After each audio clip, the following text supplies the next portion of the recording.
तो उन्होंने इतना खर्चा किया कि अल्लाह रखा पेप्सी वाले को नहीं बुलाया, अच्छा। उन्होंने बुलाया साहिर अली भगत को। अच्छा। उसके करेंगे आपके पीछे तराजू नजर आ रहा है, अब तराजू बराबर हो जाएगा। अब तराजू बराबर हो।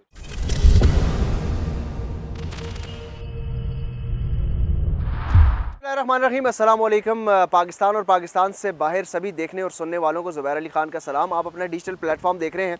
सुप्रीम कोर्ट ऑफ पाकिस्तान से बड़ा सरप्राइज़ सामने आया है। जिस तरीके से कहते हैं ना कि हालात बदल गए, जज्बात बदल गए, मौसम तब्दील हो गया, हवाएं बड़ी तेज़ चलनी शुरू हो गई हैं। सुप्रीम कोर्ट के अंदर आप बैकग्राउंड में देख सकेंगे कि इस वक्त बड़ी तेज़ हवाएं हैं और ये हवाओं का रुख बता रहा है कि हालात जो हैं वो बड़ी तेज़ी से बदल रहे हैं। आज सुप्रीम कोर्ट ऑफ पाकिस्तान में जो पंजाब में इंतखाबात के हवाले से केस था, उस केस के दौरान वो शुरू होते ही ख़त्म हो गया और अटॉर्नी जनरल ने जो बात की, जो दलाइल का आगाज़ किया और उसके बाद इलेक्शन कमीशन के जो वकील हैं वो भी मुस्कराए हैं।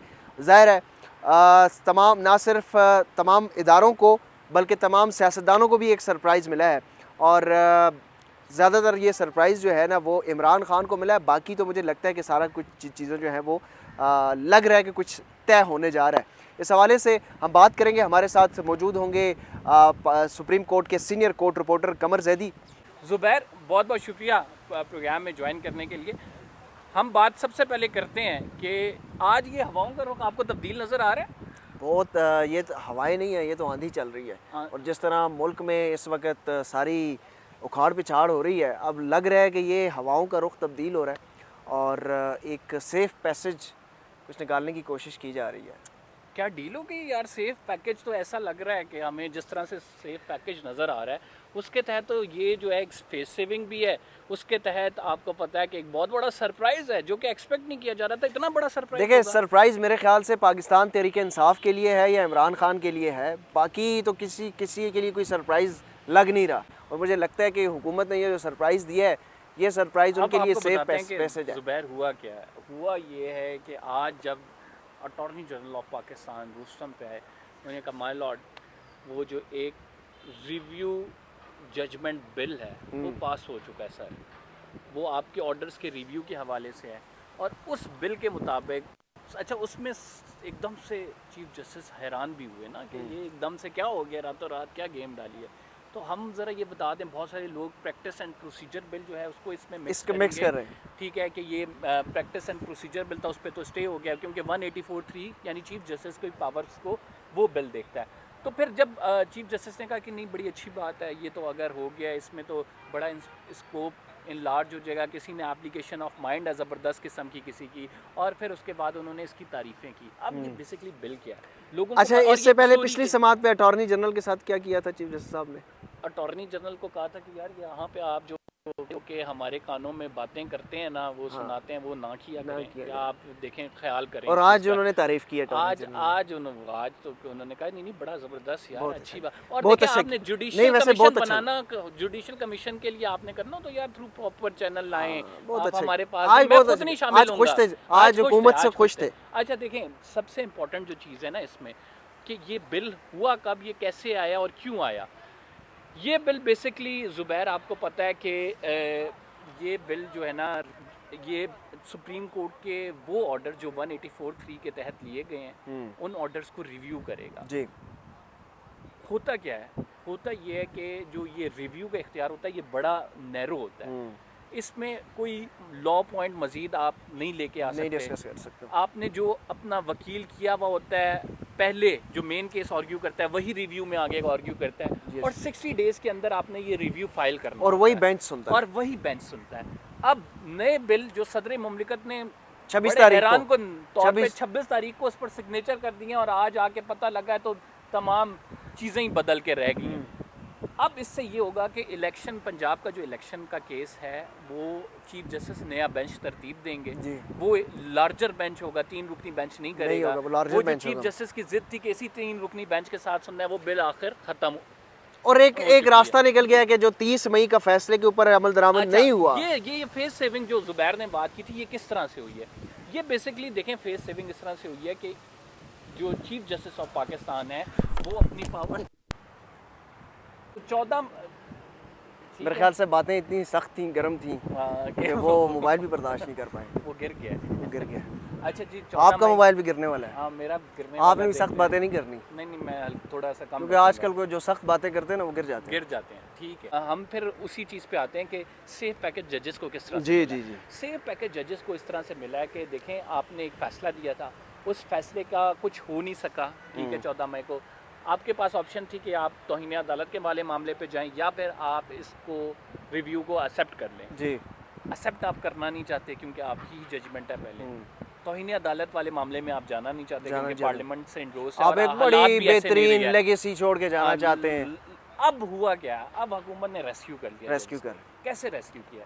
रेस्क्यू ऐसे किया है कि इस तमाम मामले में हुकूमत ने एक बिल पास कर लिया रातों रात, और वो बिल था शाहज़ा ख्वाजा फातिमा, उन्होंने प्रेजेंट किया था। उस बिल के हमने आपको मेन नुकात बता दिए हैं, लेकिन इस बिल में सबसे बड़ी खबर क्या है? इस बिल में सबसे बड़ी खबर तो ये है कि जी इस वक्त जो जहांगीर तरीन नई जमात बनाने जा रहे हैं ना, उनको एक सेफ पैसेज मिल गया। नवाज शरीफ को नवाज शरीफ को सेफ पैसेज मिल गया है। वो किस तरह से मिला है? नवाज शरीफ को ताहयात नाअहल किया था सुप्रीम कोर्ट ऑफ पाकिस्तान ने 184(3) के तहत। हाँ, 184(3) के तहत। अब जो आया है बिल, उसमें 60 डेज की कोई लिमिट नहीं है। कोई लिमिट नहीं। अब जो है नवाज शरीफ साहब उसकी अपील कर सकेंगे, उसकी अपील भी खारिज हो चुकी है, लेकिन एक क्यूरेटिव रिव्यू के उसको कोई टाइम बाउंड नहीं है, दोबारा से आप अपील करना चाहें तो कर सकते हैं। जी जी जी। तो वो शिक डाल दी गई है, यानी अदालत कभी भी कोई नया बेंच आए, कोई नए जजेस आए, वो अपना माइंड अप्लाई करें और कहें उस टाइम वो डिसीजन गलत हुआ था, तो इसका अच्छा, तो इसका मतलब तो वो जो मरीम नवाज जलसों में कहा करती थी कि वो जो आप लोगों ने कहा था कि सिसिलियन माफिया, और वो जो डिक्लेरेंस आपने सुप्रीम कोर्ट के जजेस ने कहा था कि ये पॉलिटिशियन जो है वो सिसिलियन माफिया होते हैं, वो सारी चीज़ें वापस लें, तराजू जो है वो बराबर करें। ये आपके पीछे तराजू नज़र आ रहा है, अब तराजू बराबर हो जाएगा। अब तराजू बराबर हो जाएगा। हाँ। अब जो है ना उन्हें ये अब ये तराजू मुझे आप वो ये देखें, तराजू ये सामने देख रहे हैं, पलड़ा जो है ना तब बराबर होगा जब हाँ। नवाज शरीफ साहब वापस आएंगे। अच्छा। वो कैंपेन रन करेंगे। अच्छा। मुस्लिम लीग नून दोबारा हुकूमत में आएगी और मुझे तो वो पीछे देखे वो तराजू आज बराबर लग रहा है। वो चाहते हैं कि गेम वहीं से शुरू हो, जैसे चीफ जस्टिस ने कहा था गेम वहीं से शुरू होगी जहाँ से इमरान खान साहब को उठाया गया था, दोबारा वहाँ। अब वो चाहते हैं गेम वहीं से शुरू होगी जहाँ 2000 आपको पता है कि पनामा केस के बाद उनको निकाला गया था। 2017 में ये केस जो है जब चला था, तो अब गेम वो वहाँ से जी। जहांगीर तरीन की भी एंट्री हो रही है, नवाज शरीफ की भी अब जो वापसी है पाकिस्तान में, उसके लिए भी जितनी भी रुकावटें थी अब वो दूर हो चुकी हैं, अब वो भी वापस आ जाएंगे। तो मतलब मामला अब क्या होगा? ओके हो गया। नहीं तो फिर वो नहीं, जो मेरा ख्याल से अब तो वो एक पार्ट पीटीआई आपने ख़त्म कर दी है। हाँ। पीटीआई को आप, लेकिन एक और मसला ना, हाँ।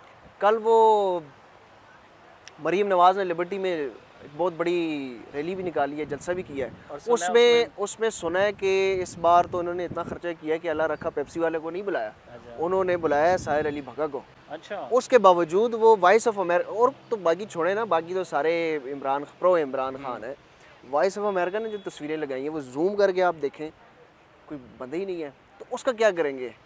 वो लोगों को किधर कैसे बुलाएंगे उधर?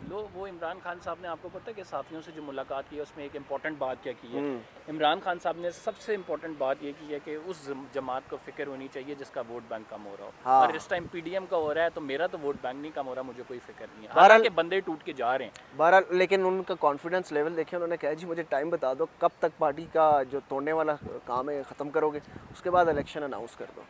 हाँ उन्हें खान साहब को पता है कि इलेक्शन अनाउंस करेंगे, सिंपल में जो। लेकिन ज़ुबैर इसमें फ़र्क डल सकता है। फ़र्क ये डलेगा कि अगर नवाज शरीफ साहब आ जाते हैं। अच्छा, इस कानून का मैं सॉरी आपकी बात रोक रहा हूँ, इस कानून के तहत इमरान खान को भी फ़ायदा होगा किसी वक्त पे। अच्छा, ये आप रिकॉर्ड पे रख लें। देखें जो कानून बनाए जाते हैं, जो अपने मफाद के लिए कानून, अब देखें नैब का कानून आपके सामने है कि फ़ायदा इमरान खान बने उसके। तो ये जो कानून बनाए जाते हैं जो पर्सन स्पेसिफिक होते हैं, अक्सर जिसके लिए बनाया जाता है उसका राइवल उससे फ़ायदा उठा रहा होता है। तो ये हमारे मुल्क की तारीख़ है। और आपको हमने सरप्राइज़ बता दिया कि जहांगीर तरीन और नवाज शरीफ की नाअहली ख़त्म करने के लिए तमाम इकदाम हो चुके हैं। इस टाइम वो बिल जो है वो पास हो चुका है, सदर मुमलिकत ने भी सरप्राइज़ देते हुए दस्तखत कर लिए हैं। अब जो है पंजाब इलेक्शन के हवाले से नया बेंच बनेगा, इसके साथ जो है वो इन दोनों रहनुमाओं की अपीलें दायर हो जाएंगी सुप्रीम कोर्ट में, इनकी नाअहली ख़त्म करने के लिए, या क्रिएटिव रिव्यू टाइप वो जो एक होता है वो आ जाएगा। तो या किसी और केस में फैसला दे के इनकी नाअहली ख़त्म कर दी जाएगी। जहांगीर तरीन अपने घोड़े पे तैयार हैं, वो स्क्रिप्ट पढ़ रहे हैं मेरे भाई, स्क्रिप्ट पढ़ रहे हैं। चले सर हम यहाँ ये से सारा अपना- स्क्रिप्ट है, अच्छा, ठीक है, इस स्क्रिप्ट के ऊपर अमल हो रहा है। लेकिन एक और स्क्रिप्ट अल्लाह भी लिखता है एक ना। स्क्रिप्ट अल्लाह भी लिखता है। इस व्लॉग के ऊपर अपना फीडबैक ज़रूर दीजिएगा। हमें दीजिए इजाज़त। अल्लाह हाफ़िज़। अल्लाह